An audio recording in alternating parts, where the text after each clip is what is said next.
পবিত্র আরাফাতের দিন ইসলামের সবচেয়ে ফজিলতপূর্ণ ও মর্যাদাপূর্ণ দিনগুলোর একটি। জিলহজ মাসের ৯ তারিখে পালিত এই দিনকে ঘিরে রয়েছে ইতিহাস, রহমত, ক্ষমা আর মানবতার এক গভীর বার্তা। এই দিনে আরাফাত ময়দানে দাঁড়িয়ে রাসূল সাল্লাল্লাহু আলাইহি সাল্লাম দিয়েছিলেন তার ঐতিহাসিক বিদায় হজের ভাষণ। এই দিনেই নাজিল হয়েছিল ইসলাম পূর্ণাঙ্গ হওয়ার ঘোষণা।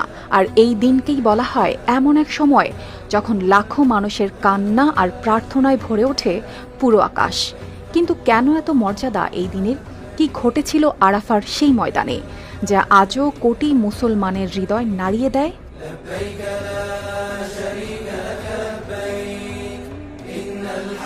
সৌদি আরবের মক্কার কাছে অবস্থিত মাউন্ট আরাফাতের বিশাল ময়দান। হজের সময় পৃথিবীর নানা প্রান্ত থেকে আসা লাখো মুসলমান এখানে একত্রিত হন। ইসলামে এমনকি বলা হয়েছে আল হাজ্জু আরাফা, অর্থাৎ হজই হলো আরাফা। মানে কেউ যদি হজের সব আনুষ্ঠানিকতা পালনও করেন কিন্তু নির্ধারিত সময়ে আরাফার ময়দানে উপস্থিত না থাকতে পারেন তাহলে তার হজ সম্পূর্ণ হবে না। এতটাই গুরুত্বপূর্ণ এই দিন ও এই স্থান। 10 হিজরিতে মুহাম্মদ সাল্লাল্লাহু আলাইহি সাল্লাম তার জীবনের শেষ হজ পালন করেন। আর সেই হজেই আরাফার ময়দানে দাঁড়িয়ে দেন ইতিহাসের অন্যতম গুরুত্বপূর্ণ ভাষণ, বিদায় হজের ভাষণ। তিনি বলেছিলেন, কোনো আরবের ওপর অনারবের শ্রেষ্ঠত্ব নেই, আবার অনারবের ওপরও আরবের শ্রেষ্ঠত্ব নেই। মানুষের মর্যাদা নির্ধারিত হবে তাকওয়া বা নৈতিকতার মাধ্যমে।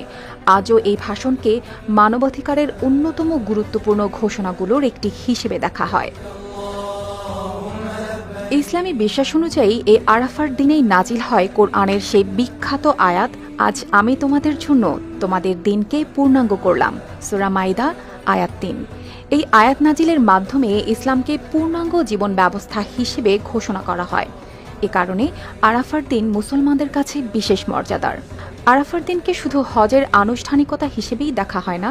অনেক আলেম বলেন এই দিন মানুষকে কিয়ামতের কথাও মনে করিয়ে দেয়, কারণ লাখো মানুষ একই পোশাকে, একই ময়দানে, একইভাবে দাঁড়িয়ে থাকেন। নেই ধনী গরিবের পার্থক্য, নেই ক্ষমতার অহংকার। আরাফার ময়দানে রয়েছে জাবাল আল রাহমা বা রহমতের পাহাড়। ইসলামী ঐতিহ্যের কিছু বর্ণনায় বলা হয় পৃথিবীতে অবতরণের পর আদম ও হাওয়া দীর্ঘ বিচ্ছেদের পর এখানেই পুনর্মিলিত হয়েছিলেন।